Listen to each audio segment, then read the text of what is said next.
back, everybody, to the XPAND podcast. This is your host, Zarin Beatty, and I'm here with two long-distance guests today. This is actually our first XPAND podcast over Skype or Zoom. Mercedes and Jade, how are you both? So good. Thank you. Thanks for having us here. Yeah, of course. Great. Thank you both for having me on the Majic Hour just 2 days ago. It was a beautiful experience. I messaged Jade afterwards, and I think it was either yesterday morning or this morning that I was still integrating some of the questions that you both asked me. So somehow you both opened up a portal for me to kind of continue to sift through and go even deeper into my responses and the questions themselves. So thank you both for that experience. Thank you both for that. That episode is definitely very, very helpful on my end. Yeah, wow. I have the same experience. I feel like after our conversation, it wasn't as much of what we were talking about for me, but your energy, like even the way that you receive our questions and then ponder them. Like, I don't know if many people can get to see you when you're doing your podcast. Obviously, it's more of a listening thing, but you close your eyes and you really like absorb and let whatever we're saying sink in before you answer. And it's so grounding. And I realized through the experience with you and through many things that have been coming up in my life lately, that that's a huge place where I'm lacking. And there's all these symbols and signs that have kind of popped up lately telling me I need to really focus on that. And I think you are also a reminder and a really good example of how to do that. So I've been doing that. I've been sitting with words, and it helps taking out that visual influence, it really, really does. So thank you for that. Yeah, thank you both. And I also wanted to highlight, you mentioned that how you noticed that I would pour love into other people. And I just wanted to highlight the fact that at the end of our episode, you did an amazing job pouring love kind of back into me. And so it's amazing, even maybe if we subconsciously or consciously recognize the behavior of the people around us, how much of that we adopt in our own self. But it says the connection was lost. Are you there? We're here. I hear you, but I don't. Can you both hear me? You're frozen for a moment. Yeah. I heard the beginning of that, but you can start over. Yeah, of For course. editing purposes will probably be easier. Yeah. So it's it's amazing even what we subconsciously or consciously pick up on the behavior of the people around us, and it's interesting kind of what we begin to use in our own life, even whether or not we realize it. But I would love to go deeper into each one of you in probably more of an individual episode, but since I have you both here together, it's just a pretty cool, unique moment. And I'd like to kind of ask you both, how come you decided to start a podcast together? Because it is a very different dynamic when you start one by yourself or when you have kind of a co-host. And what did you both kind of meet? I know I briefly understand both of your backgrounds, but I'd love to hear from the both of you as well. Yeah, Jade, go for it, because she really came up with the idea. Well, we firstly we met nine Oh God, years ago. maybe almost maybe more, Maybe 10. Yeah. She's still a ring girl for Bellator. I was a ring girl for Bellator up until I got pregnant.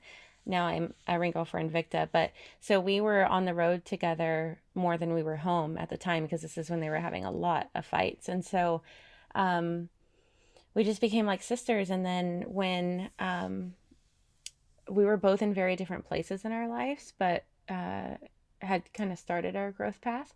And then after I had my children, I was just really missing the relationship and the community aspect of Bellator, but also remembering that when I was with Bellator, I was always going on MMA shows all the time.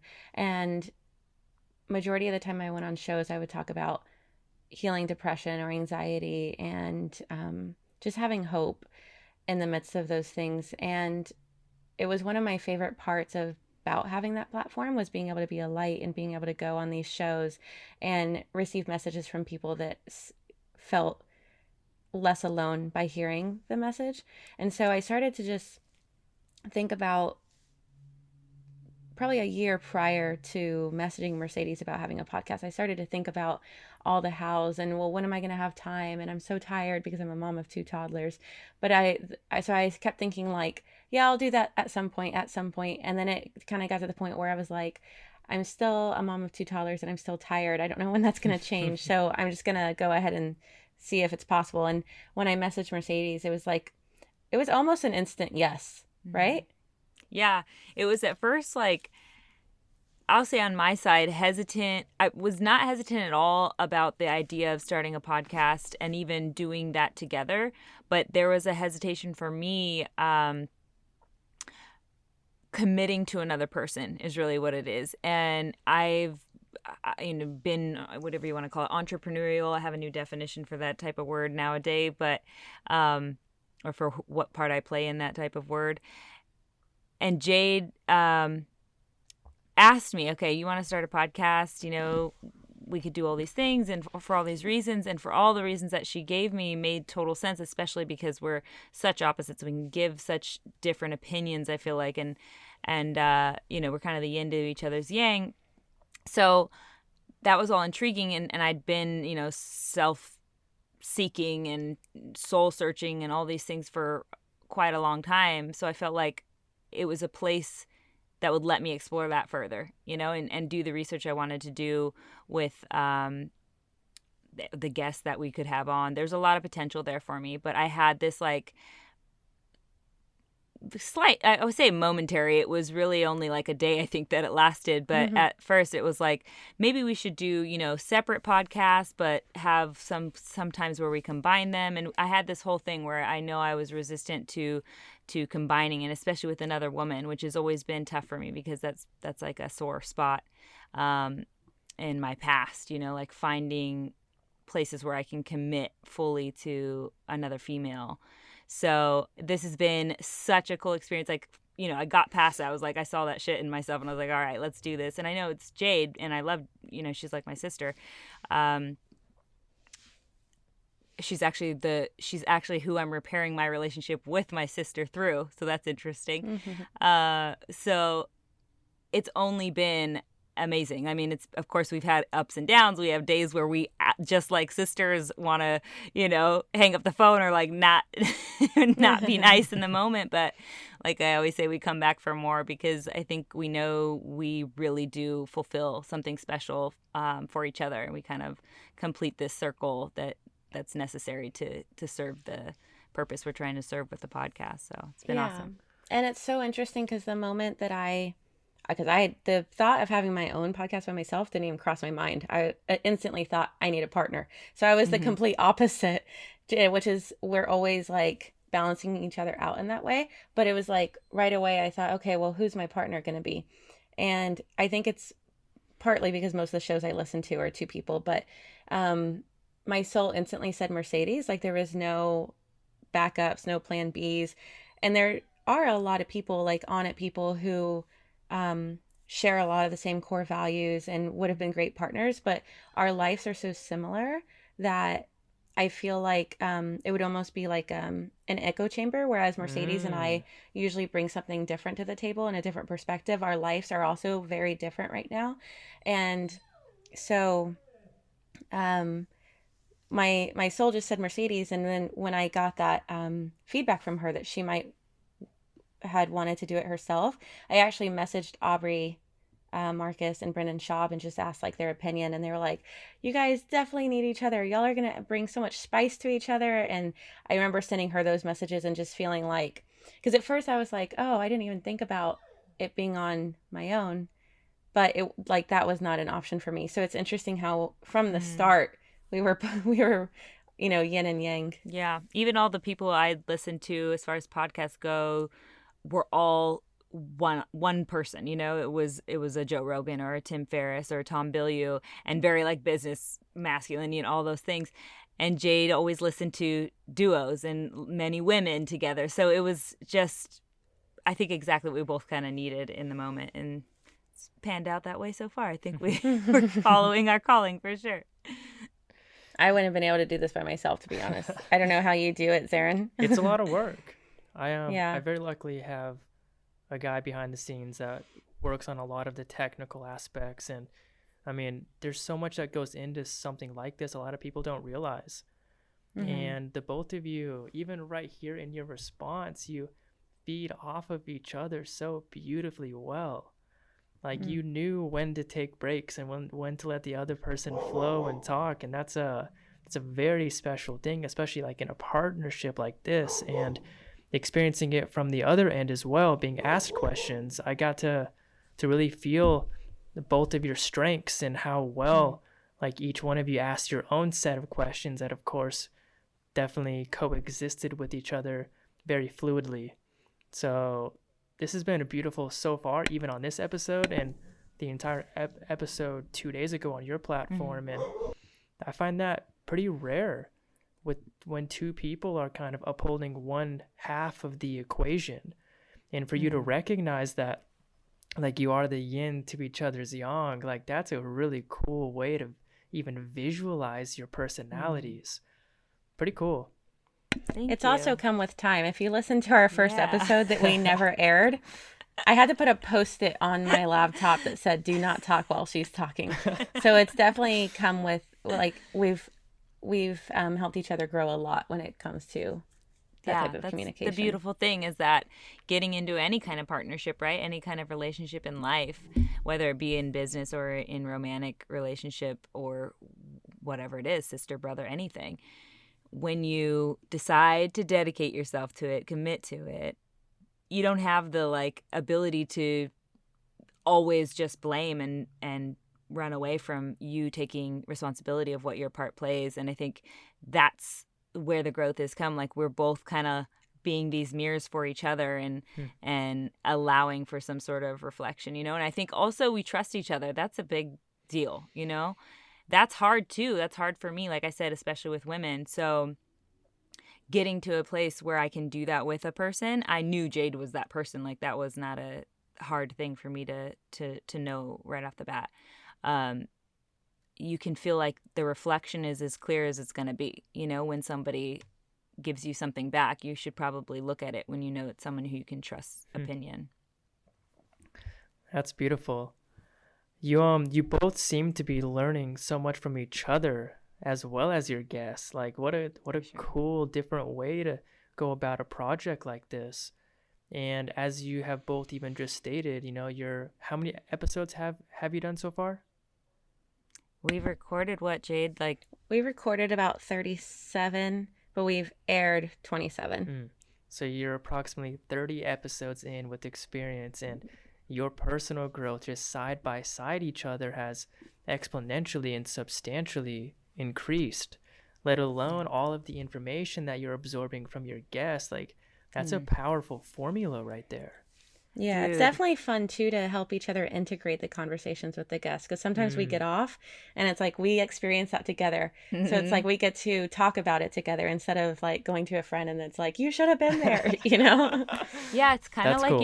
you go on a hike, you climb a mountain or something. I guess the way to visualize it is you guys are figuring this out together. Like, ooh, watch out, there's a steep, spot there, or there's a rock, or there's a slippery area, or whatever it is, and little by little you're making it to the top of this mountain. And this is like every episode too, especially in the beginning where we're trying to find all the pitfalls and the stuff that's going to slow us down or hinder us or hinder our guests from being open and vulnerable with us, like not being in person with them, for instance, and having to do this through Skype, or not having the right audio equipment and having crappy sound come through, and we don't get to allow the listener to hear exactly what they want them to hear.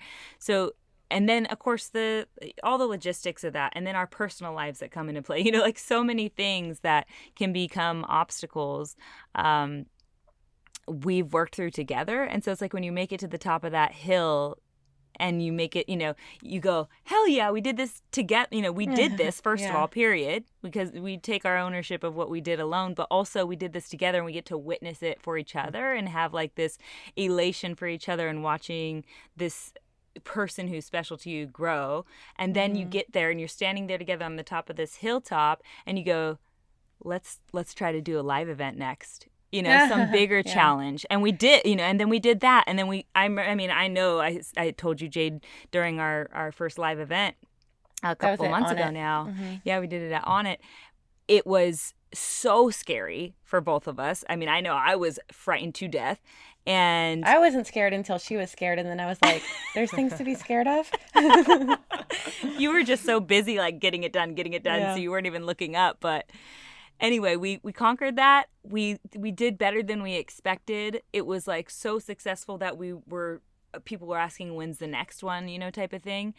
And when you get to do that and experience that with someone else, especially because Jade is so good at like making this stuff happen, like putting it out into the atmosphere, into the universe, saying it, and then actually making moves and showing up to create that into reality, which not many people will do with their time.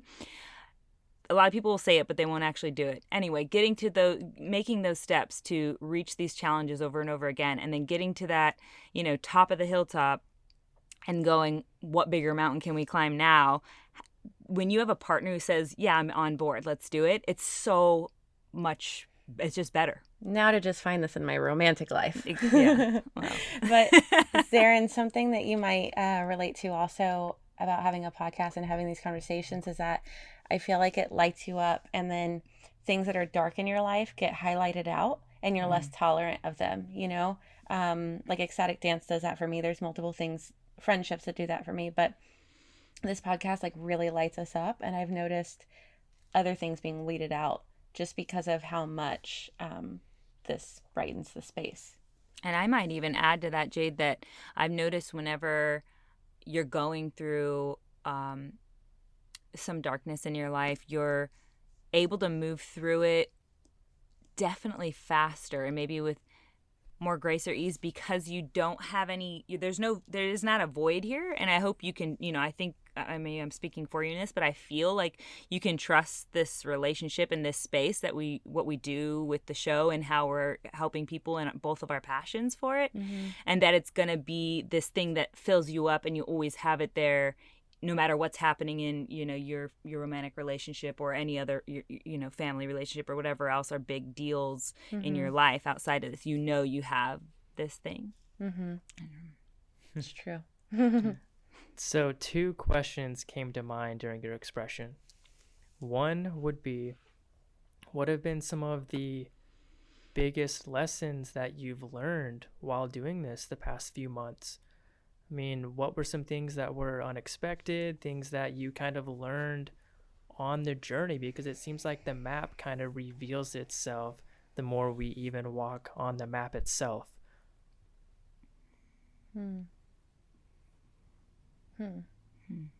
you know your answer, Mercedes?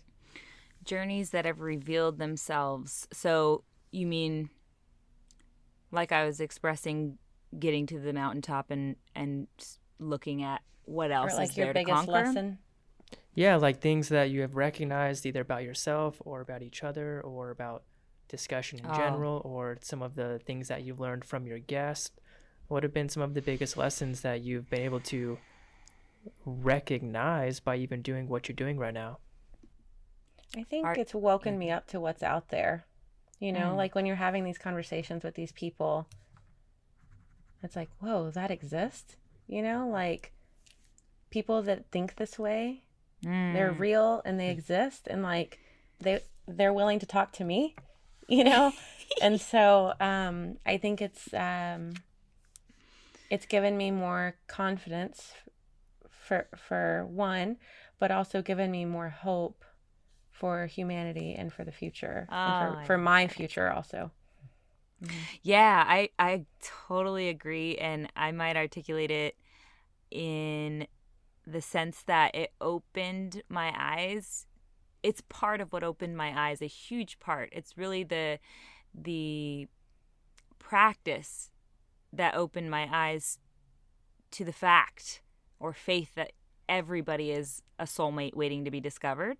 Like everybody I can connect with on that deep of a level, if we align in the proper time and space and hold space for each other and are able to see and hear each other properly, because we are all the same at the end of the day. It's just a matter of allowing that type of vulnerability and space to be offered.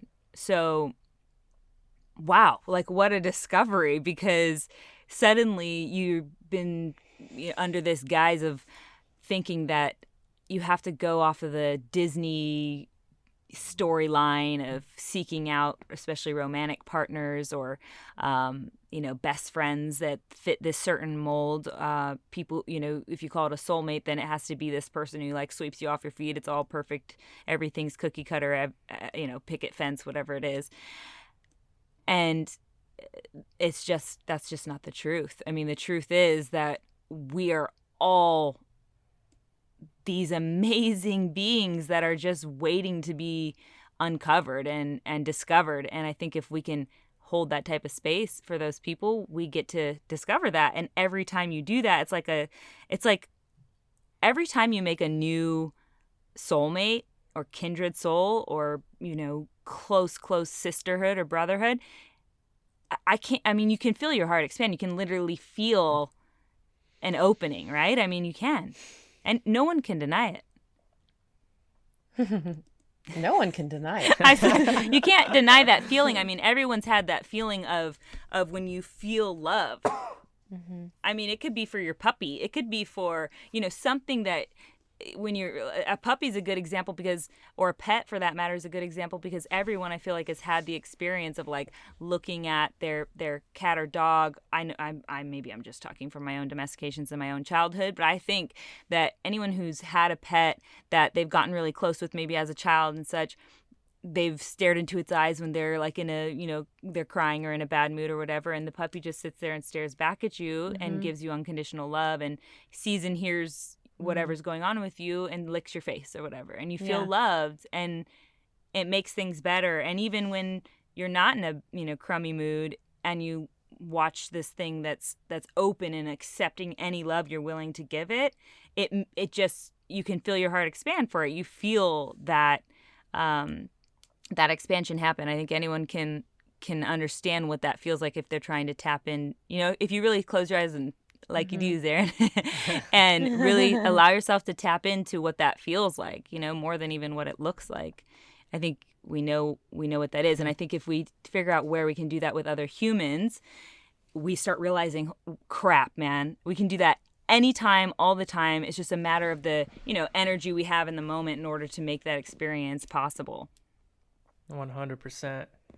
I love that you mentioned how we are all the same, because that has literally been one of the biggest highlights and recognitions that I've had doing a podcast is that we all deal with the same emotions, the same lessons, the same recognitions, similar insecurities, all of these different variables to the equation that makes people or a living being.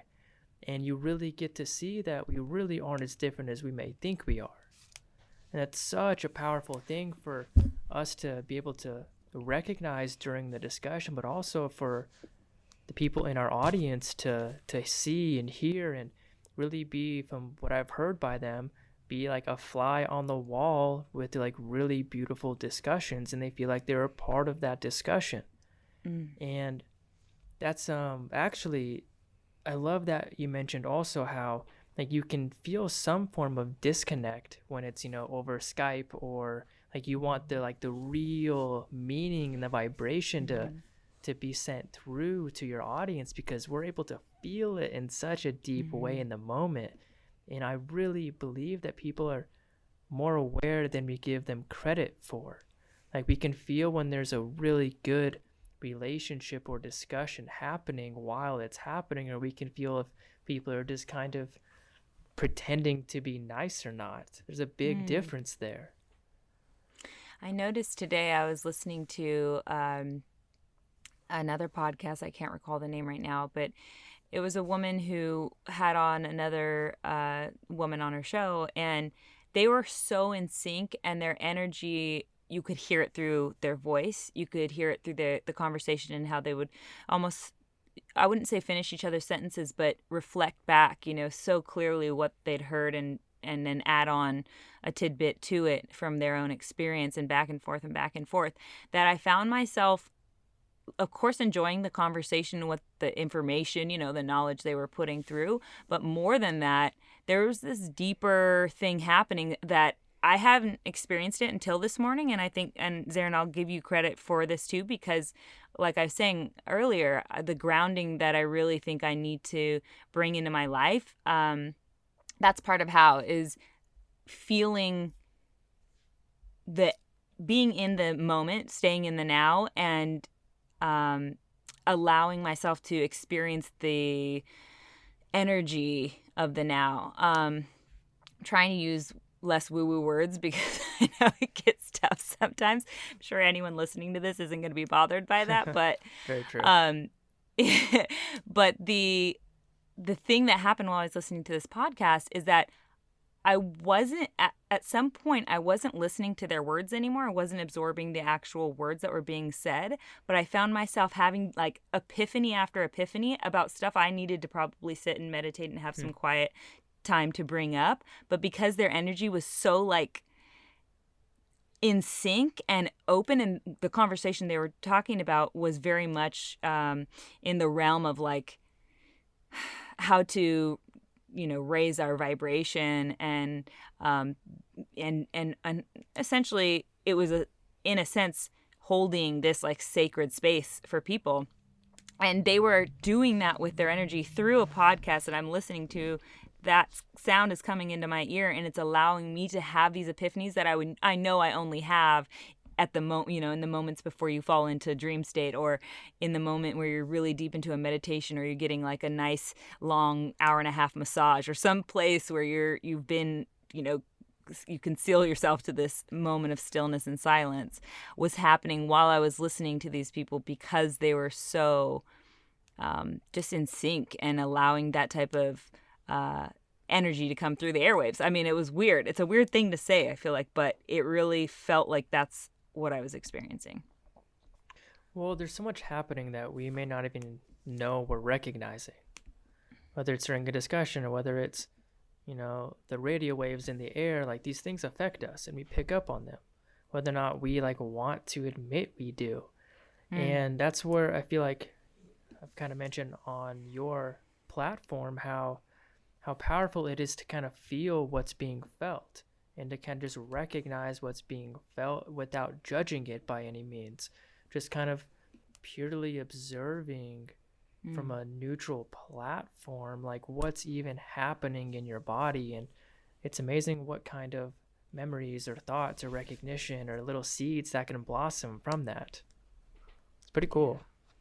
Yeah. And then Jade, you mentioned earlier that kind of doing a podcast like this has helped you highlight some of the darker things, maybe about your character, or things that we may push under the rug, or however you would like to kind of put that. What have been some of those parts of yourself that have been highlighted, or a light has been shined on by even doing a podcast? Well, I think the first thing was that, we want to speak truth on every show, and we want to be inspirational. And so in order to not feel like a hypocrite and not feel phony, I want to make sure that I'm living those things. Otherwise, not only will this come off completely ingenuine, but I won't feel good about myself, So I think firstly, it was just that, like making sure that my all my drawers lined up in the dresser. Like everything, if you open one drawer, it matches, they all go together.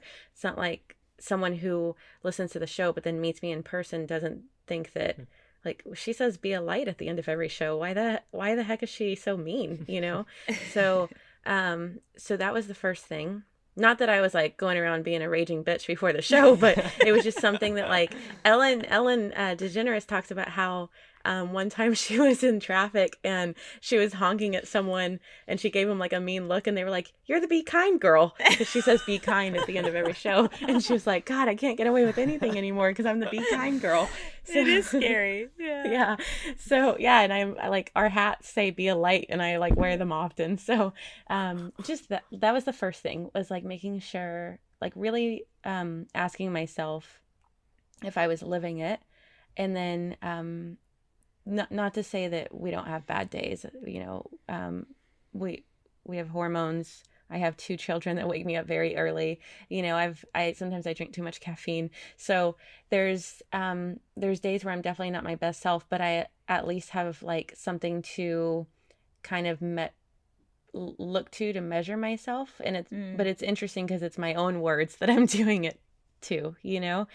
which gives me more conviction in a way, or more is conviction the right word?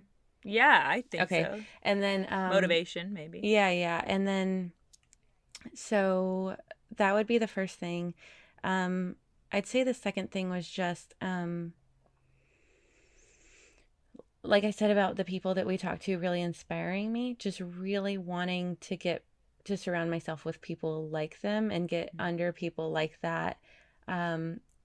Also, we have to research these guests, and so read their books and stuff like that. It really made me, even though I've always been a huge reader, it just made me want to absorb knowledge more so that in our conversations, I was able to carry the conversation, So it made me strive for greater heights in my own personal journey, but it also made me less tolerable of, I think it gave me a confidence that made me less tolerable of I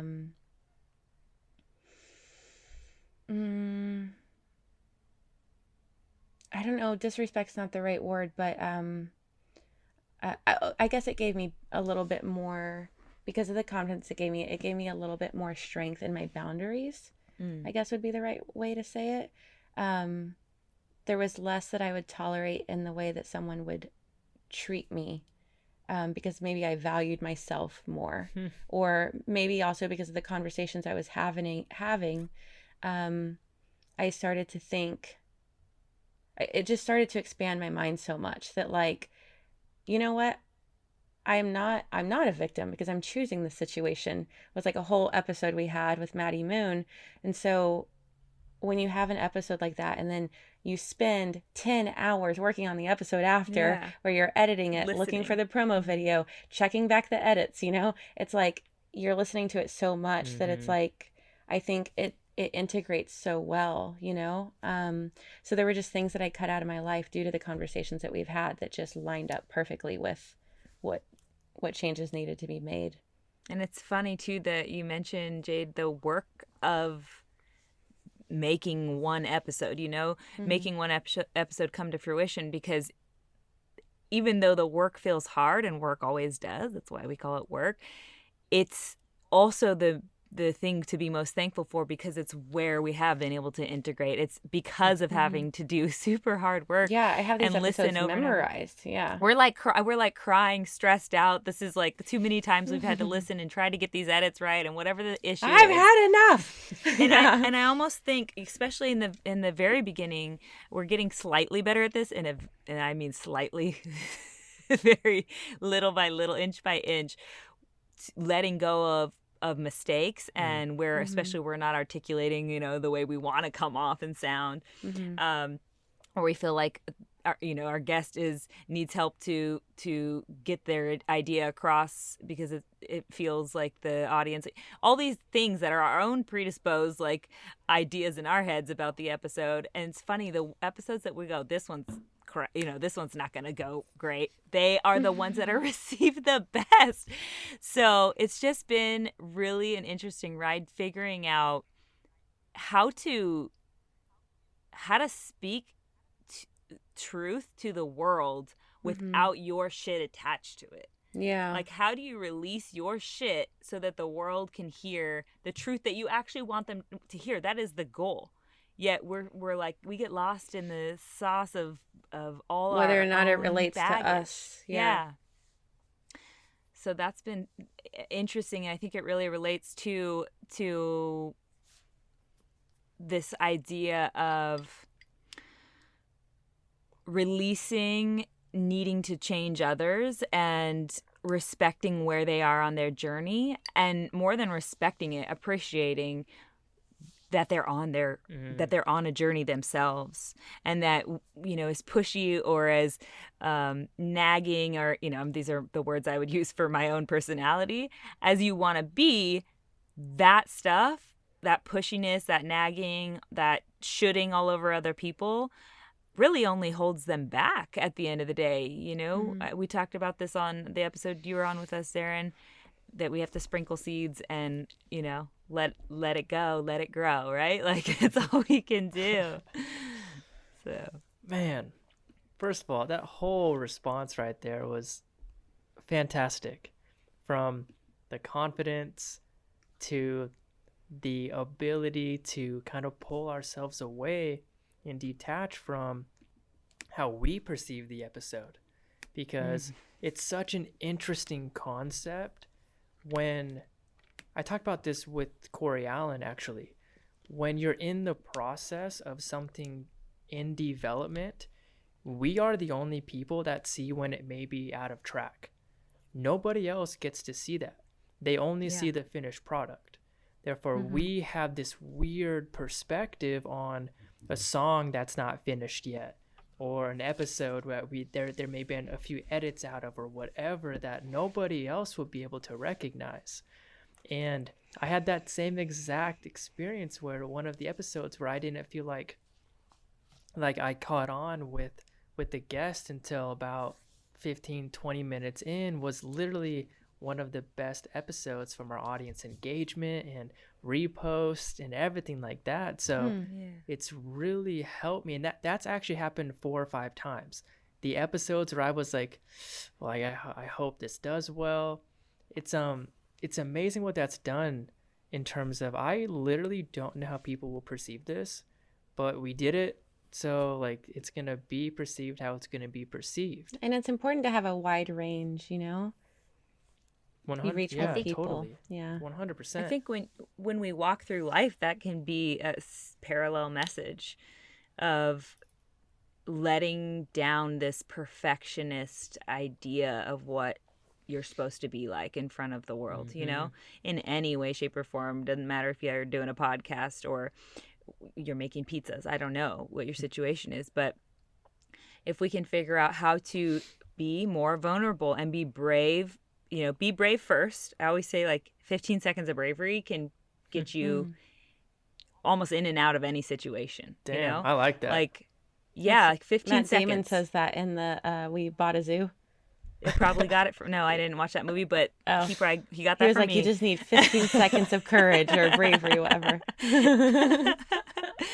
But imperfection is attractive. I've been really thinking about this lately. You know, Jade and I have these careers, these long-term careers, maybe longer than most, in modeling.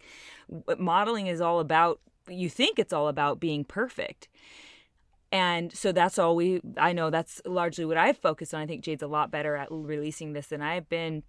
And she's done a lot more work in practice. And she's been a really good example for me in moving towards authenticity, because being perfect is not being authentic. The two things just aren't the same. Like, they just are not. You cannot do both. You're not relatable either. You're not exactly. And that's why I think imperfection is attractive. Like, think about the maybe your favorite movie star or something. You could probably call out how they're imperfect, and it might be they have an interesting speech impediment, or they, you know, have a funny, like, way they furrow their brow, or they have a strange mustache. I don't know what the thing is, but that's why you're drawn to them, is because they're a little bit, like, quirky. They're a little something, and usually it's their personality too. You know, they've got some rage in there. They've got, like, a hurt in there that you relate to, because that's part of your life, and you're watching them go through it and experience it. And especially with movie stars, you watch them in these stories that are always these heroes' journeys, and you want to experience that yourself, so you feel very much aligned with some part of it, and you can see yourself in them because they're not perfect. But when we become these, like, perfect creatures, you're the Photoshop pictures on, social media, or you're only showing the highlight reel of your life, it becomes maybe a fantasy world, and you'll attract a following that is just sold on this fantasy notion. They're not touching down. They're not, in reality. But that's probably not going to be a sustainable following. Those are not what we would consider like a true fan, or I would consider them future soulmates, if you're going to talk about it that way. Like those people that are getting to the place where they're opening and becoming vulnerable enough where you can have a real connection. I think that's what we're all here for at the end of the day. So if we can seek out ways to how do we be that on social media? Or if you do have a big following, how do you start manipulating the way you're putting yourself there out in the world so that it can be more authentic and give a in for people viewing you to go, hey, I can relate to this person. The reality, we know we're all imperfect, right? I absolutely love where this discussion has gone. For real. I've dealt with like deep amounts of perfectionism in my life. And I realized, so I let my hair grow to be, for about 4 years, I kind of mentioned this earlier or yesterday, and it was about 2 feet long. And I realized that, it was long. It was like the golden locks. They were so beautiful and so perfect. I loved it.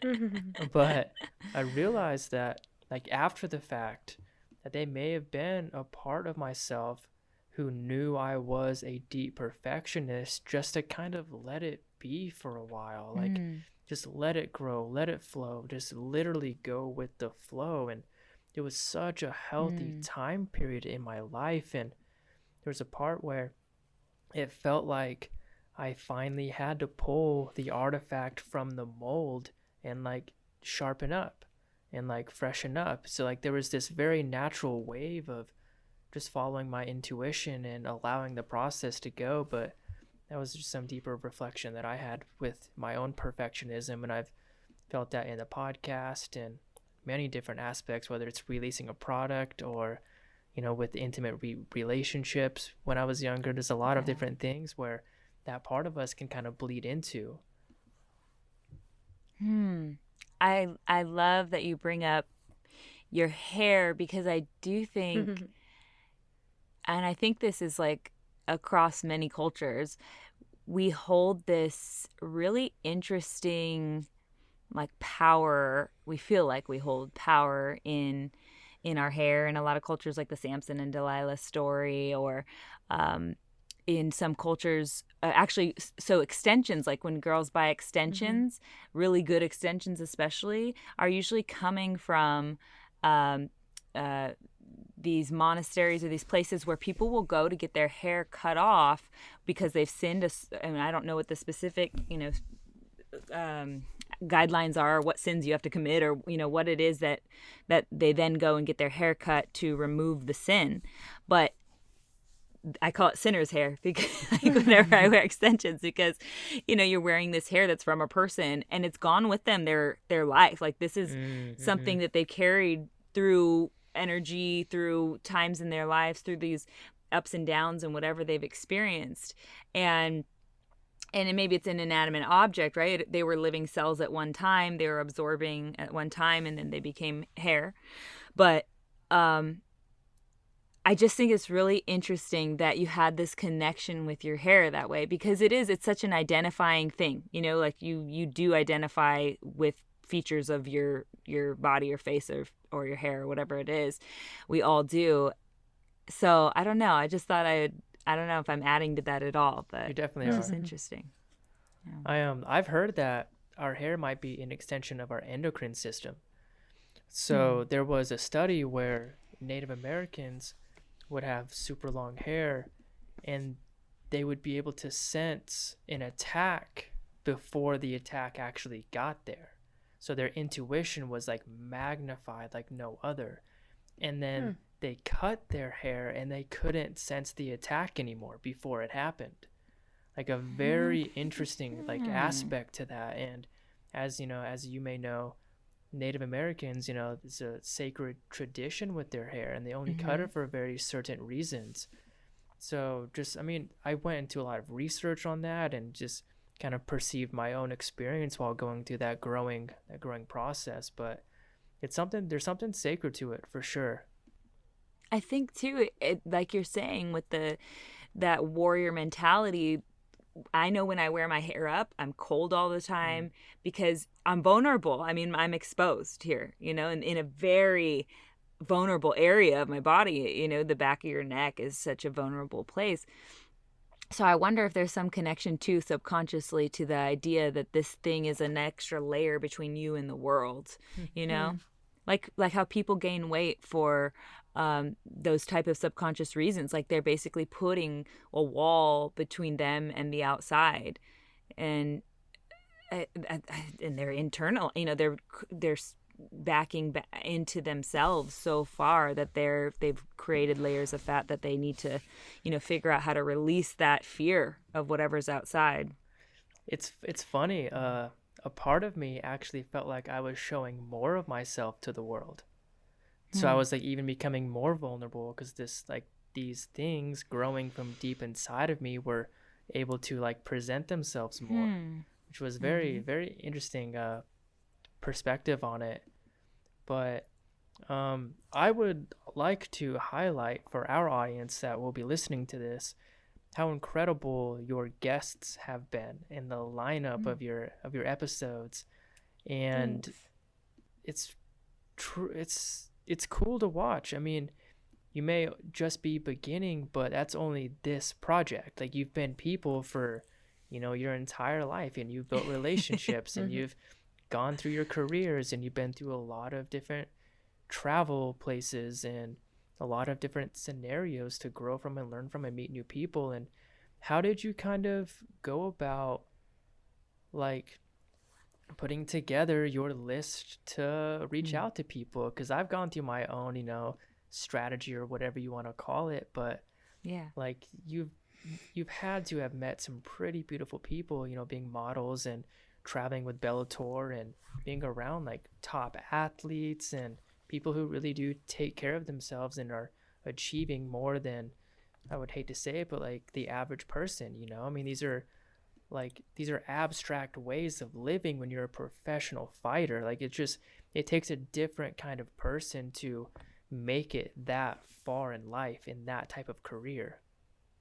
Yeah, and Jada, I want you to answer that because you really do the big work of setting those lists up. But I would just also add, Zarin, to what you're saying there, that I like to call it, you know, superhuman or whatever. But the thing is, I wouldn't say that they're different than the average person. I feel like different almost makes us feel like we can't achieve it. And I grew up in that.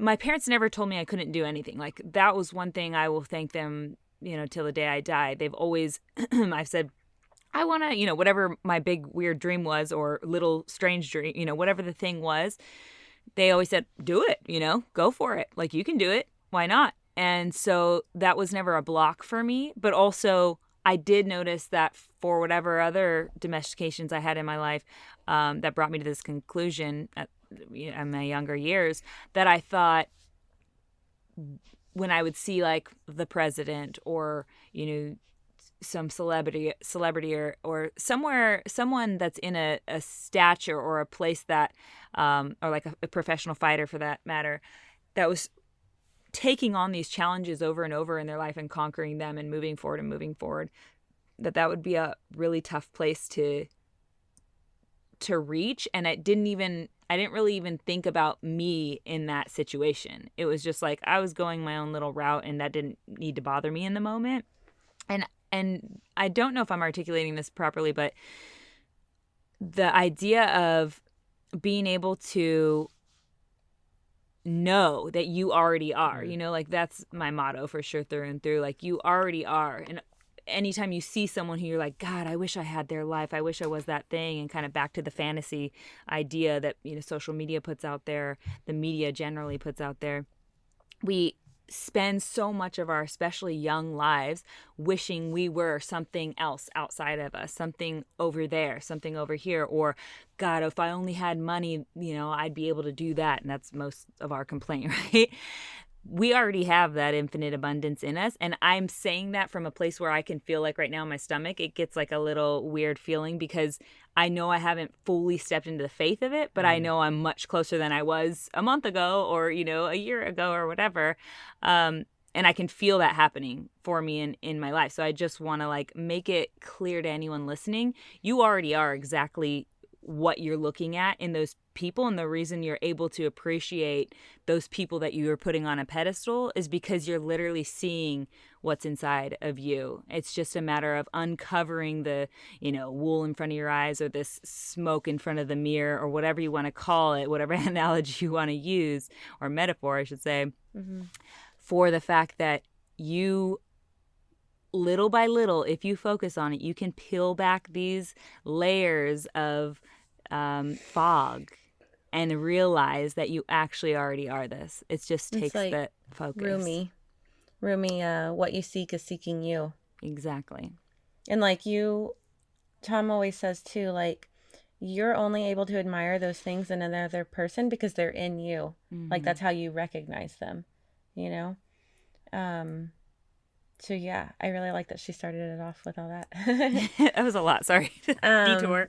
But you said why did we choose the guests we've had so far? Well, first of all, amazing response from the both of you. For real, to be able What was the question?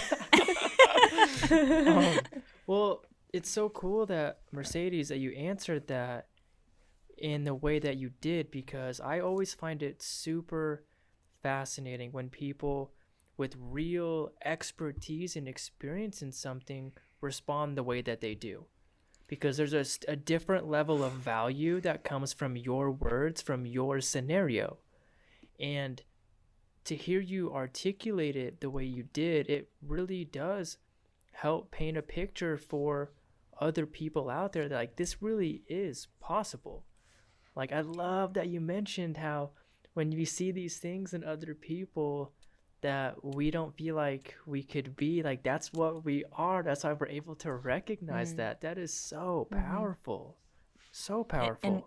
And one more beat on that is just the idea of credentials has always been like a tough little boundary for me to breach.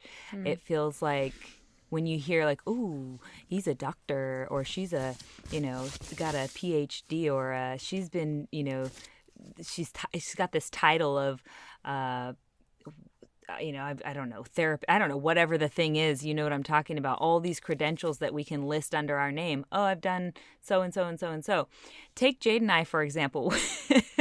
When we were trying to think about our worthiness, why people would want to listen to us on a podcast, why would people want to come listen to two, what the world thinks is two ring girls who have no clue and they just sit and eat grapes and get fanned by, I don't know what they think, all day, or they, paint their nails. I don't know. It's a PB&J, Mercedes. It's a PB&J.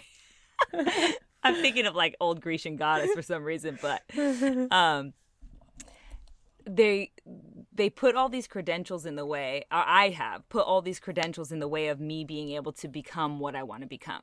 And not to say that credentials are not worthwhile to achieve, because that can be part of your path to building faith into your worthiness, like to creating whatever you need to create for your brain to go, your brain, body, your mind, spirit, body, all parts of you to feel like you are worthy of stepping into whatever that higher goal is. Sometimes I think credentials is what helps us get there. Like, oh, I got this plaque that says I've got this doctorate. Now I am at this level I've been, trying for so long.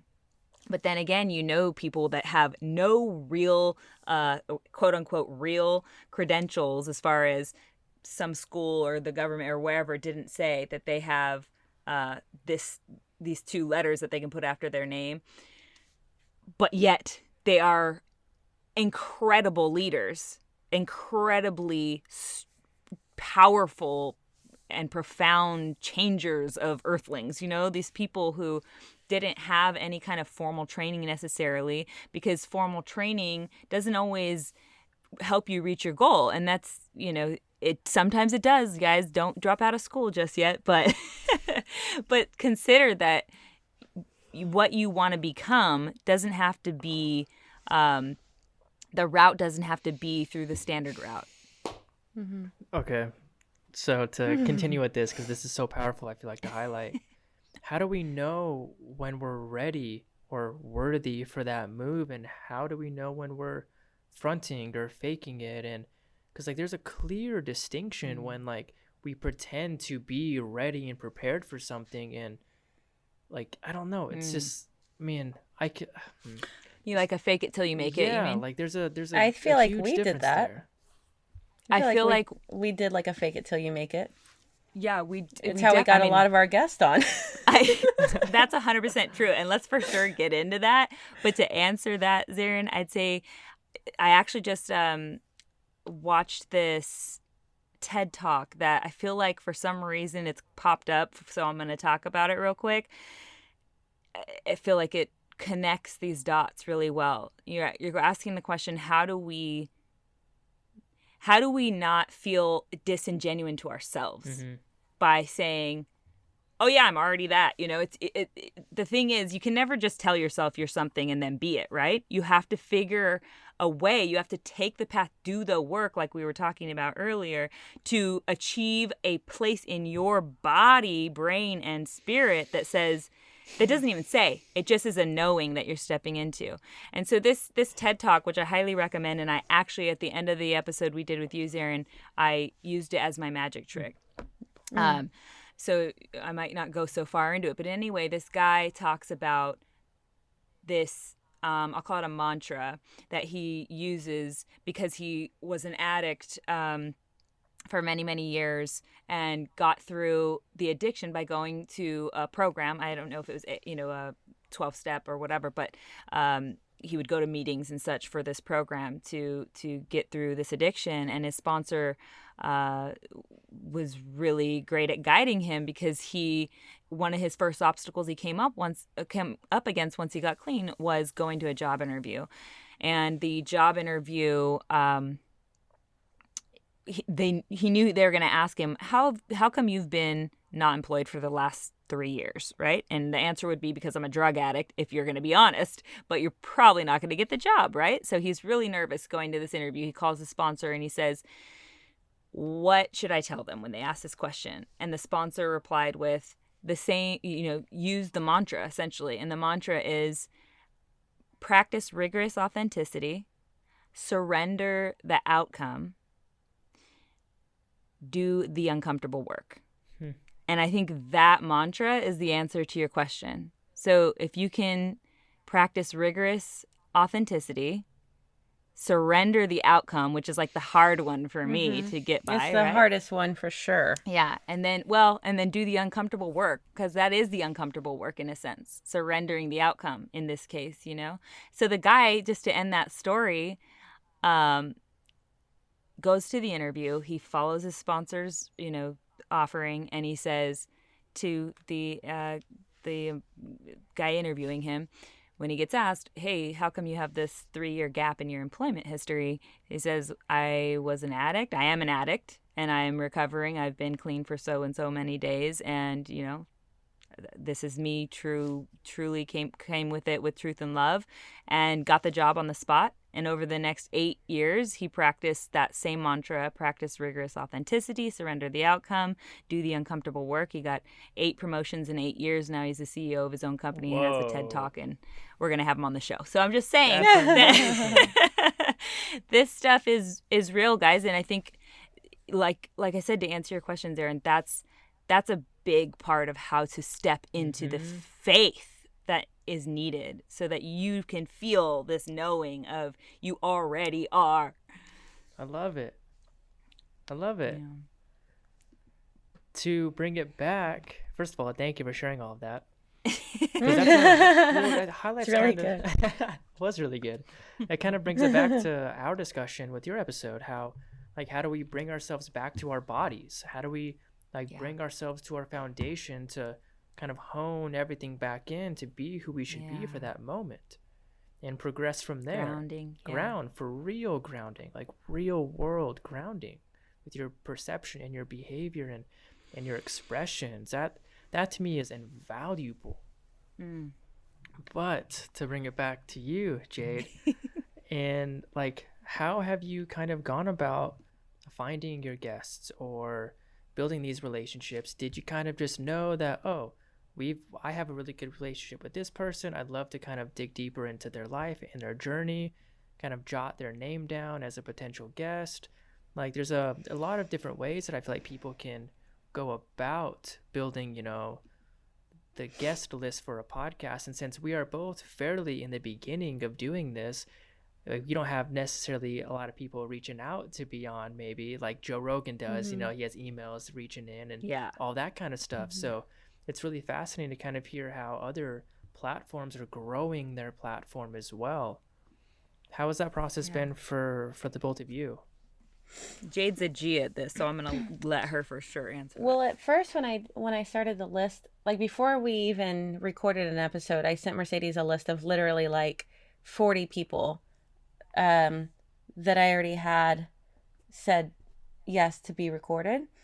But they were all my friends though. But they were all people that had done something that would be interesting, or that I wanted to share with the world their light, But out of those 40 people, I think at this point we've only interviewed maybe 4 or 5 of them, because and no, we still plan on completing that list. But I think that we get really excited about, I'll find a new book like London Angel Winters, her book, The Awakened Woman's Guide to Everlasting Love. It changed my life. So I was like, God, I just really want to get her on and share her light with the world. I'm just going to reach out to her. And I did. And she said yes. And so it was like a few yeses. We definitely got some no's from people we really wanted on. Like some of the people that we really, really wanted on said no. But we got so many yeses from people like London and Paul Selig and Heather Ashimura that it didn't scare me from possibly getting more no's.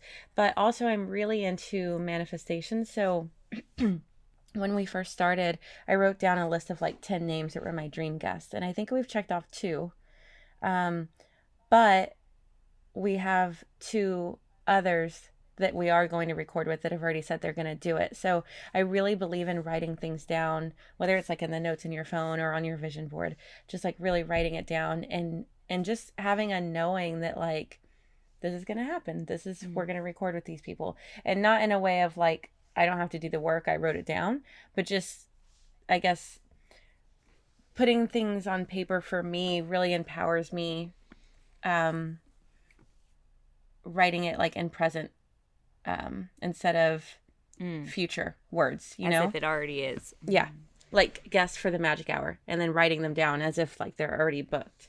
So manifestation is really big for me. And also I think another thing that has helped is when we ask, not acting like, will you do us this favor and come on the show? Our listeners would really love you. But acting like we have something to offer them too, like being proud of our show and acting like we're not acting, but feeling like we're worthy of their time to come on the show, I think so coming from that place. Yeah, worthiness was really our initial obstacle. I think that's something, to answer maybe the first question you asked us in the show, one of the serious places we've grown, or biggest growth factors for us in doing this show is accumulating worthiness. And I say accumulating purposefully because I think we're really growing that part of us, like our faith again in that part of us, in making ourselves believe we are worthy where we were unsure originally, where we felt insecure and nervous. It took being vulnerable and doing the uncomfortable work, surrendering the outcome, practicing rigorous authenticity, all those things. So yeah, worthiness for sure, dude. Stepping into it. The more I'm feeling it, I'm like, yeah, when you like figure out how to shed a little bit of that feeling of why you don't feel worthy. And it goes back to what we were talking about earlier. Maybe that's doing more research, learning about the subject that you're nervous to talk to somebody about because you can't articulate, how you feel like you want to be able to. Or maybe it's changing the media you view from being only stuff that makes you feel like you have to compare yourself to these other people, or maybe changing your perspective of how you view all these people that seem to have it together so well, and instead thinking about how their journey probably looked, or maybe making sure you include the people that talk about how their journey actually looks and are authentic. Maybe you include those in your feed, or in your influence circle or whatever, so that you have a realistic guide, a realistic trail to follow down, a realistic path to follow. Mm-hmm. Way to embody what you've been learning, by the way, the both of you.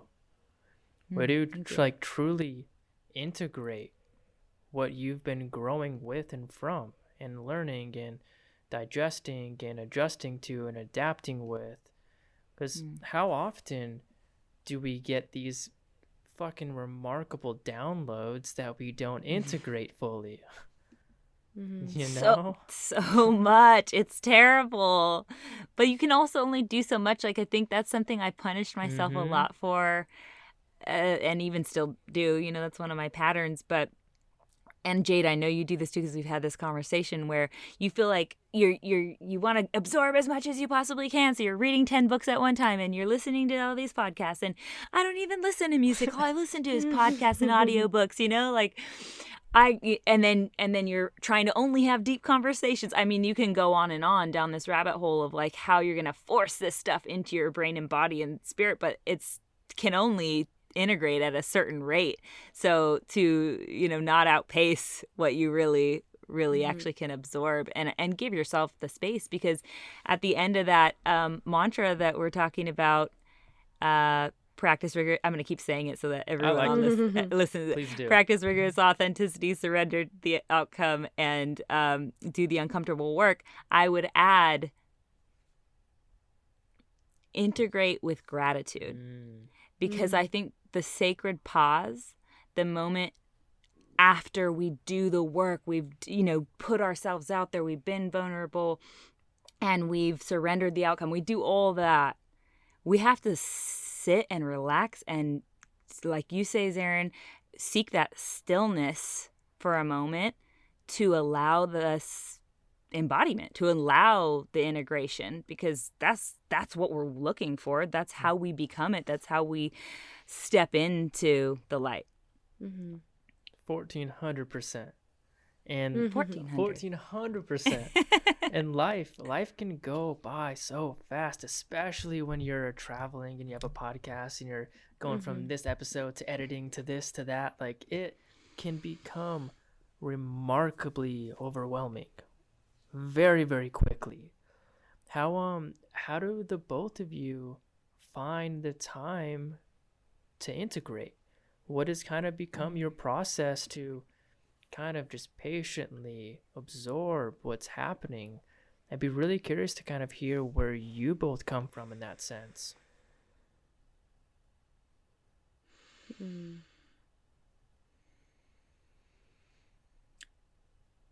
I make commitments to myself that I have only been doing in this last few months, maybe 6 months.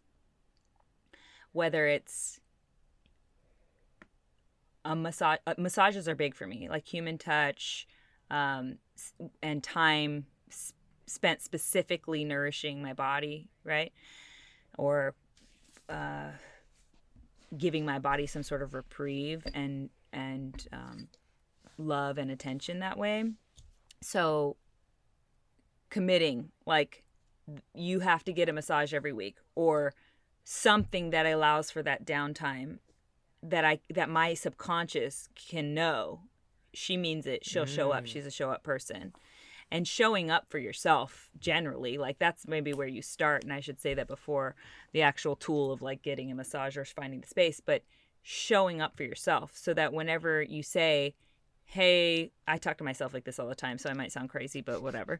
Hey, babe.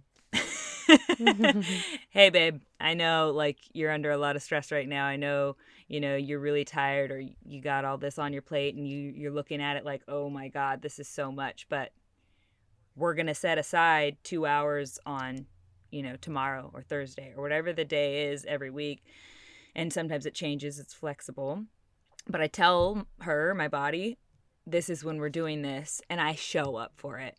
And that's like that commitment, showing up for yourself.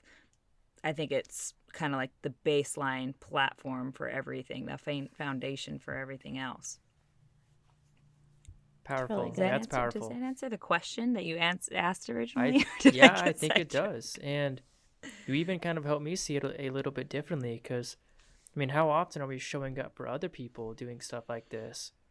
Like truly showing like a big, so I've been to Spirit Quest twice and I've worked with Don Howard, and his big intention is para el bien de todos, which is for the good of all.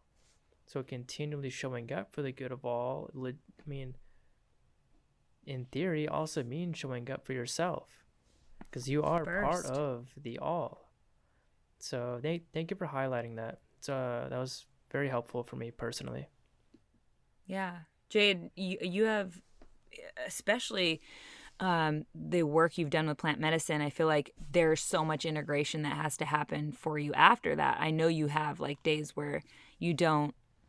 So it's different with plant medicine. I feel like plant medicine, it becomes a muscle memory because you experienced it on the medicine. So it's not, although you have to integrate it or else what's it for? You lose it. Mm-hmm.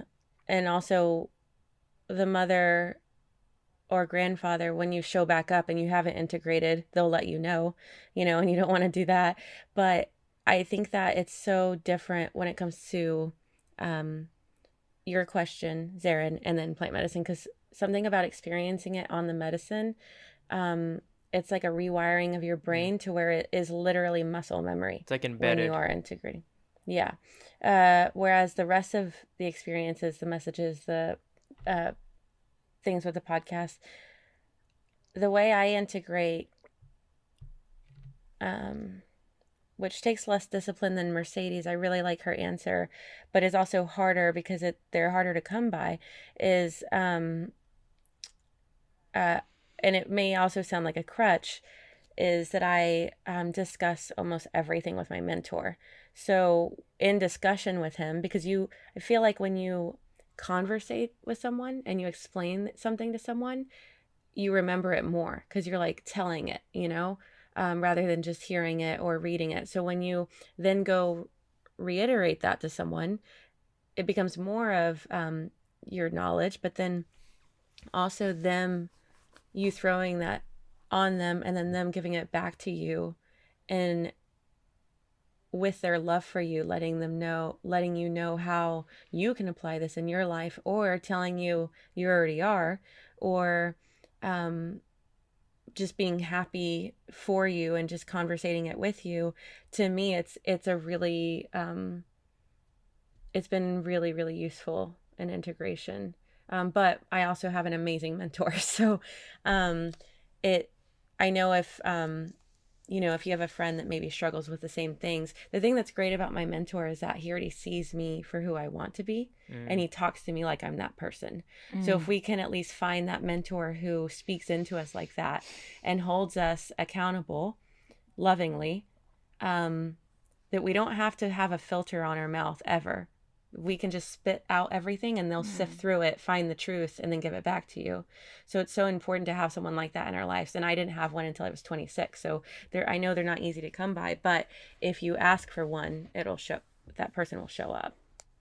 I think too that especially I've witnessed in you, Jade, that you do the work, like she really puts in work. So when you talk about integration, as much as it's you go out and you research and you you learn this new thing, you have this epiphany or whatever, the spark that ignites this thing into motion happens, but then you have to practice it in your life so that you can convince yourself, like I talk about faith a lot, you can become faithful that this is part of you, that you are already this.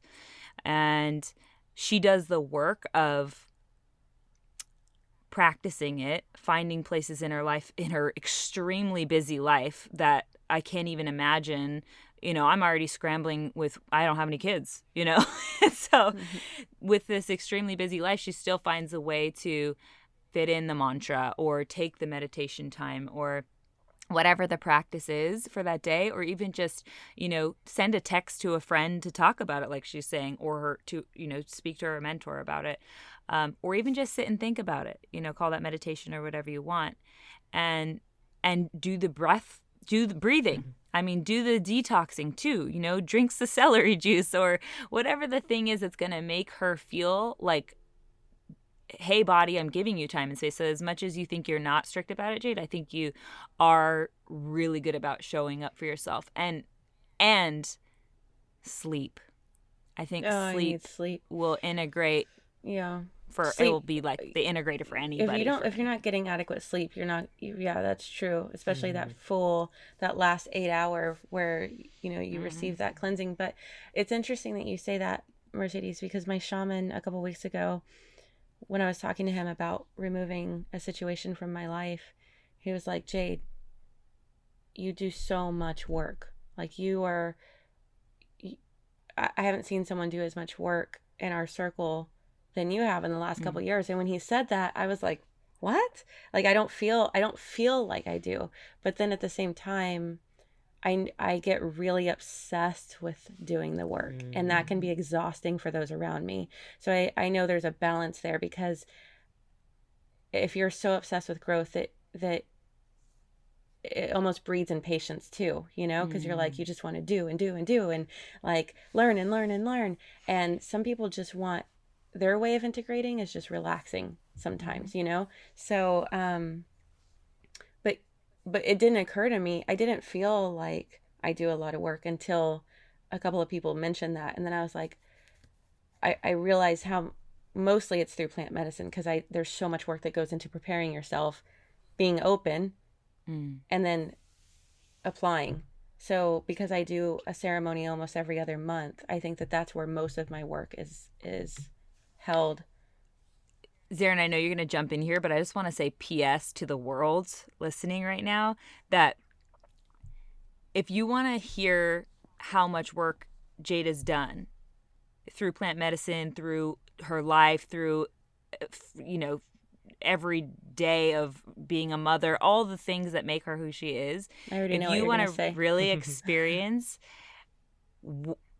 what that sounds like when someone articulates it, she went on Eric Godsey's show, The Myths That Make Us, and literally I was in tears the entire... I know Jade, so of course I know like a lot more background, but you don't even have to, because of how well articulated and raw and vulnerable and relatable and I don't know, all the things you look for even in Game of Thrones or watching your best drama, because her life has been all those things, and the way that she can take you through that journey and then show you like where you can still have gratitude and be a light. And I mean, it was literally magical. I don't know if you listened to that, Zarin, but that's a good place to, if you want to really see who this woman is, that was a good place to start. Yeah, I started last night. And oh, cool. So it's The Myths That Make Us by Eric Godsey. And that actually was one of the reasons why I kind of highlighted in the beginning of this show. Like, I'm excited to be able to go deeper with the both of you individually whenever that time comes, and really be able to kind of sit down and like be people with other people. And I can really feel like the beautiful flow that's even happening right now in this discussion. Like, we could literally talk for another hour and a half. I can feel it. And easily. That's such a beautiful thing that seems to naturally come about when you put yourself, or when you are put in these kinds of scenarios with people who are willing to be open and vulnerable and who are legitimately putting in the work. And as everybody can see who is listening to this right now, you have both put in a tremendous amount of work. Like, it is undeniable. It comes through your character and literally the way you both smile and just how you actually express yourself. And it's so cool to, I mean, for me being, you know, a male, to see other women be that way, or to see women in general be able to be vulnerable, but also like work on themselves in a career aspect. Like, the both of you are beautiful models of behavior for women of all ages. And that's something to be recognized, and 100% it is being recognized without a doubt. Thank you. That's really it feels good to hear that. It feels like I'm sure you can relate to this, Aaron, whenever we have a moment to even just reflect on like how fast-paced this journey has been, but how far we've come. It's pretty freaking cool what humans can do and what we can do. You know, we are human. We get to do this. We get to make these strides and then we give a launching pad to our children. Yeah. Boom. And to any generation or any listener listening, I mean, to all these people that we get to have an effect on, or any little tidbit of influence that they take from something they listen to us say, or the vibration we're putting into the air when we do that. It's just like so cool to feel seen and heard, and that I think is really what everyone is here wants. I think that's what we all want, and that's like our biggest goal, is to be able to make people feel seen and heard with our show, not just with our guests, but with Jade and I, with each other, and of course for our listeners and for the people that are trying to open, you know, their eyes, or their third eye, or they're seeking, or they're soul searching, or they're trying to find their path and their way through all the mess. So to answer your very first questions, Aaron, this is why we started a podcast, to have conversations like these For real. that make us feel fully alive and seen and heard, and, you know, this type of connection. Yeah, truly. So, Jade, you are the only parent in this group right now. And you just mentioned, like, be able to build a launching pad for your children. That hits home so deeply for me. One of the biggest lessons presented for me with Mother Ayahuasca was, like, becoming and being the person that would be able to help guide your children to a better place.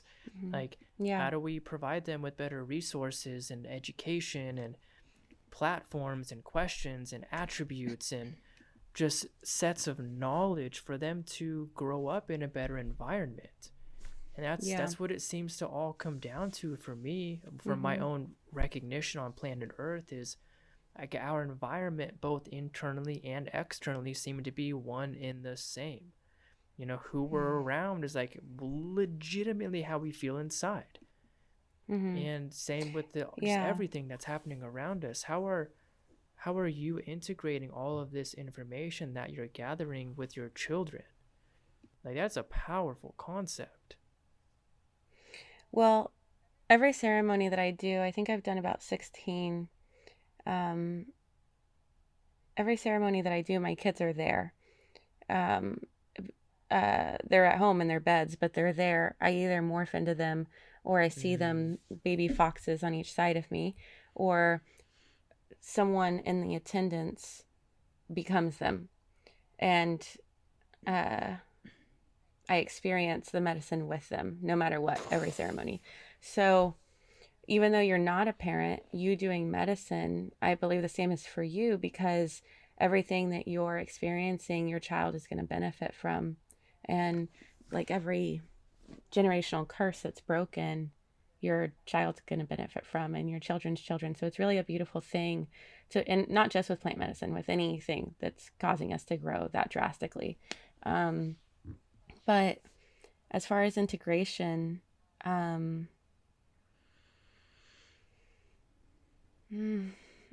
think, like I was saying about the muscle memory, it just changes things. And it's not, I don't think it was like that for the first 3 or 4 ceremonies. But after working with the medicine so much and becoming like it, really feeling like it was my mother ayahuasca and my grandfather Wachuma, like I feel like they're kind of a part of me now, to where I feel them always guiding me. But like there were 2 experiences where I didn't really feel like I had a ceremony. But I did. It was just different. But one time, how old are you, Zarin? 27. So maybe me and Mercedes are 34. Maybe, do you remember those like gummy strings from when you were a kid? You could like braid them and make keychains. So lanyards. Yeah. Yeah. So one ceremony, I didn't really experience anything. And it's because I asked for patience. So she was like, okay, come back in November. And I like stopped my foot for a while. It's because she was teaching me patience. But that night I saw her, those gummy things were like all the wires in my brain. And she was unbraiding them and then re-braiding them all night long. And so it was like she was literally rewiring my brain. And then another night I was asking her to get rid of my codependency. And I was like, oh man, fuck, this is going to be the night that I have to deal with my dad, because he's what gave me the codependency. This is where all the root is. So I thought it was going to be the darkest ceremony ever. And I like really went in ready, and like that was the biggest ceremony I'd ever prepared for.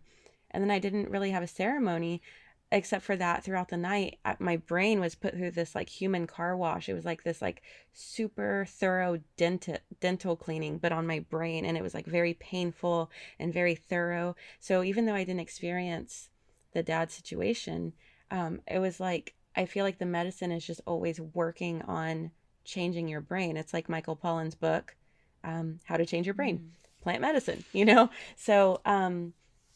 So with the children, I feel like the medicine has just changed my brain, the way it works, the way that it reacts to things. I'm very, very, very serious about doing exactly what the medicine says. And the medicine is very specific with me. So, for example, the medicine showed me my brain when I drink caffeine, and I love my morning coffee. And she was like, I cannot work with this. Like, you are overstimulated and you cannot be the present, patient, and calm person or mother that you want to be with this stimulation. And so she said, like, cut it. Like, she didn't say cut it out, but she was like, cut back drastically. So I cut back to where I'm literally having 25% of what I used to have. And that was only like 2 months ago. Like, I went right away to like 25%. Or if she says, pick this up, or lay this down and don't pick it up till September. Like, I'm very, very serious about it. So I think it's just because I take most things in life very seriously. I'm trying to take myself less seriously and be more playful, which is fox medicine, which is your spirit animal. Yeah. A lot of things that Mercedes says are cat medicine, and she's a Sphinx cat. Yeah, so I think that it's partly because I just take every message very, very seriously, to where it integrates itself. Can I just want to interject, because we haven't, I heard you talk about this on Eric's show a bit about those last 2 ceremonies, but we hadn't discussed much about it, Jade. Actually, I don't think we discussed those 2 ceremonies because you were still kind of integrating and figuring out what that all meant, especially the one with your dad. I remember you were preparing that was going to be your intention going into that ceremony. It would be about releasing stuff around your dad. But when you talked about your brain being cleaned, like you go through a car wash and it's scrubbing and stripping all this stuff out of there, I was thinking, for some reason it popped up for me that maybe it was about changing your perception instead of making you relive or going through these motions to release. Like, maybe she's cleaning. Yeah, I was thinking that too, changing the perception and also changing the habits around it. That's what I was thinking. I don't know. It just felt, for some reason it popped up that cleaning or feng shuiing your brain, like I like to call it sometimes, you know, like trying to get everything more in order so that you can see those dark places and then decide where you need to tweak your perception. For some reason, the perception of whatever happened with your dad, Yeah. I don't know. And when I left that ceremony, so the other thing about the medicine or any work that you apply to your life, because I know plant medicine's not for everybody, but it should be. Don't shit on us. I didn't immediately stop being codependent. If anything, that next week I was far more codependent than I'd been in a long time. But I was conscious of it because ceremony doesn't end when the medicine wears off, you know? And so it's almost like the week after ceremony is when ceremony's actually happening in life. And I'm like noticing, wow, this is way more intense than usual. And then, but the difference is I'm conscious of it. And that's how I actually feel like I fully integrate, because that's when I can, all right, I'm wanting to know where this person is and why they're doing what they're doing. And that's codependent. So I'm not going to send that text. Whereas before, there wasn't the awareness. And then you text me and I ask you what day of the month it is for your menstrual cycle. Yeah. Are you ovulating again? Yeah. Yeah. Woo. The medicine seems to know exactly how to provide us with what we should be seeing or perceiving. And it sometimes I feel like I'm on it weeks after. 1400%. And I love that you pay attention and you feel like they're always kind of guiding you, because that's felt, genuinely being felt day by day, like moment by moment. And it helps guide me with who I should be around. Like it's ceremony, like Don Howard talks about how it's not all in the cup. Like I love that you mentioned how it's, you know, a week after still, and you're just becoming like hyper aware of what's happening. Like that is the medicine working. It's so wild. And it seems to just go to the roots, like cut through what we think we should be focusing on to fix it. And it's like, no, just goes deep in there and it hits the soil, and it really changes like the genetic makeup of who we are. It's so beautiful. Beautiful. It's interesting. So I have never done ayahuasca. I barely, drink alcohol for even recreational reason, anything like this. I don't use any plant medicines at this point in my life. And there's this thing, and I've been struggling with it, maybe struggling with how to articulate it, but I think I'm struggling with how to articulate it because I have a fear of the medicine, and the fear of the medicine is rooted somewhere in, I'm afraid I'll go crazy if I was to try. Anyway, all these, the spiral of things that are going on in my head that keep me where I'm at, not deciding to use these tools to access some deeper part of me, that I think that's what Jade has obviously made a living example of how that can work, and you, Aaron, are doing the same. And I have respect and adoration for the people who use it and integrate it into their lives, do the uncomfortable work, do the whole thing, surrender the outcome. I mean, they're doing that whole mantra in doing the plant medicine. On our show, because we play this, and I shouldn't say play, because we are this yin-yang dynamic, I also find it maybe somewhat, I want to say important, but I also feel like when I'm saying this, it's coming from a place of, I don't know if it's my fear, not wanting to, wanting to give myself a reason to not have to go into doing medicine or using this tool. But if you're a listener and you hear these people that you really love where their brains are at, you really can vibe with who they are in this state in the game and what they're trying to get across to you, and they all seem to be doing plant medicine,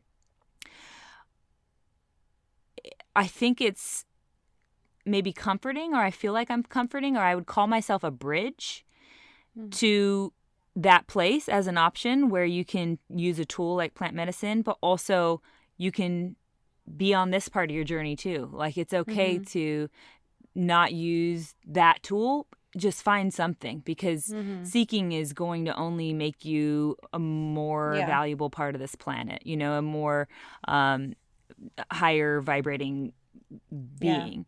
And so I think there's so many tools out there. It doesn't have to be plant medicine, and you guys know this, but there's a million other things to reach for. I think the thing about plant medicine that's beautiful is that it shakes you awake. You have an epiphany. You have this moment of like, oh shit, this goes deep. I go deep. I am whatever your epiphany is, right? And in that moment, you go, oh my God, I'm going to work from this, and it's going to be amazing because I just realized I'm superhuman, and, you know, the world exists in this certain way, and it was just my perception and all this fog in front of my eyes. I wasn't perceiving things clearly, and now I am. And then you go back into your life after ceremony ends, and the same old patterns continue, and you don't do the work, so it just continues to fog back up, and you don't make a clear connection from what Mother Ayahuasca was telling you and how to integrate that into your life. Well, maybe for the people that feel like they fail in that situation where an epiphany comes up, they can't act on it. Epiphany comes up, they can't act on it. Or they act on it, but it doesn't sustain. Another option is to find a more gradual, I'd call it, like I call my method maybe more gradual, and maybe for the type of person, maybe I'm this type, it's more sustainable because I'm finding different tools or motivators that cause me to have epiphanies and practice it in my life. And I do feel like I am, you know, becoming something closer to my higher self than wherever I started. You most definitely are, without a doubt. I mean, we've all grown from the past hour and a half. Sometimes I wonder, though, like, what if I did do plant medicine? Would I be like, what did I wait for so long? I think you will one day. I think so. If you are hearing, though, from a lot of people that you look up to, them doing plant medicine, that may be the medicine calling you. But I do want to say that you will never not feel the fear, because it is a sacred medicine. You're supposed to fear it. I still, on my 17th, 18th ceremony, I'll still be like, ugh, am I ready for this? What if I do go crazy? What if I don't? What if my brain really does melt into the ground like that one time I thought it was? You know, it's a sacred medicine. You're not supposed to take it lightly. So keep that in mind. But also what Mercedes said is really important, because like my mentor, Tom Shadyac, has never done a psychedelic, and he's the most evolved, most compassionate, most empathetic person that I've ever met. So it's definitely, Mercedes and Tom are a bridge for sure. So there are plenty of options. You are both beyond beautiful. Thank you so much for your time. Thanks for having us. For your effort here and your expressions and being who you both really are. I could feel it. Even through thousands of miles away. Like, I can feel your presence here with me in this room. And I really hope and am very confident that our audience will be able to feel that as well. Thank you, Zara. I am in your room. I'm in your closet right now. Oh, man. That's amazing. I was going to say, though, Jade's really amazing at reading spirit animals. And did you already give him his, Jade, the other day? Yeah. He said it resonated really well. But Mercedes brought up that you close your eyes when you are like really tuning in, and she said that bats do that. So I thought that was really cool. I didn't know that when I saw you as a bat. You were a bat almost the entire time we were interviewing you, and I had to keep like, if you saw me keep like going like this, it's because I was like, I had to like, it's a new gift. It came with Huachuma, but it's a newer gift, so I'm still like learning to Hone be it. able to Yeah. conversate when someone is an owl jumping on a trampoline or a bat with headphones on. But I did say that it, like, as soon as she said bat, because I asked her what was Zarin, and she said he's a bat, right away. And then I said, oh yeah, he is a bat. Bats see in the dark better than they see ever, right? Like, they are literally, they seek the dark, they seek in the dark, they have this ability to, like, this radar or whatever, whatever their actual science ability is. But you do that, you pull through these, you drudge through these dark places with, like, grace and ease, and are able to see what's out there without even opening your eyes. I mean, you see it because you close your eyes. You see it because of the darkness, if that makes sense. Damn. You can see in the dark. The both of you. Really So maybe a little off topic, but not. So the series Daredevil on Netflix, have either of you watched it? No. It's so Is it damn real good. great? It's I so watch good. it. Okay. It's one of the best I've ever seen. And I Wow. really resonate with it in terms of he's blind. So his senses are, like, really kicked on. So he has to be very aware of his surroundings. He's blind as a bat? He's blind as a bat. Precisely. And everything you shared, Jade, that was so heartfelt and so meaningful. And Mercedes, thank you for adding those deep insights. It's it's cool. It's cool to get perspective, in all different realms of Yeah. consciousness, whether it's spiritual or emotional or physical or anything. Cool. Thank you, Zarin. We see you. Yeah. And Thank I you. see you both. Thank you for having us on. Thank you for being on. And where can people find you guys? Where can people find you? At the Majic Hour. At the Majic With a Hour, J. pretty much anywhere. If you're on the podcast, any podcast app, it's the Majic Hour. It's spelled Majic for Mercedes and Jade. Oh, that makes sense. Yeah. That makes sense. Putting it together now. And we'll definitely be sure to put links in and everything, and make sure you guys Thank you. are well known, because you're Thank worth, you so you're worth much. knowing, you're worth seeing, you're worth paying attention to, you're worth Thank tuning you. into. Appreciate that. Thank you both. And Thanks. until next time.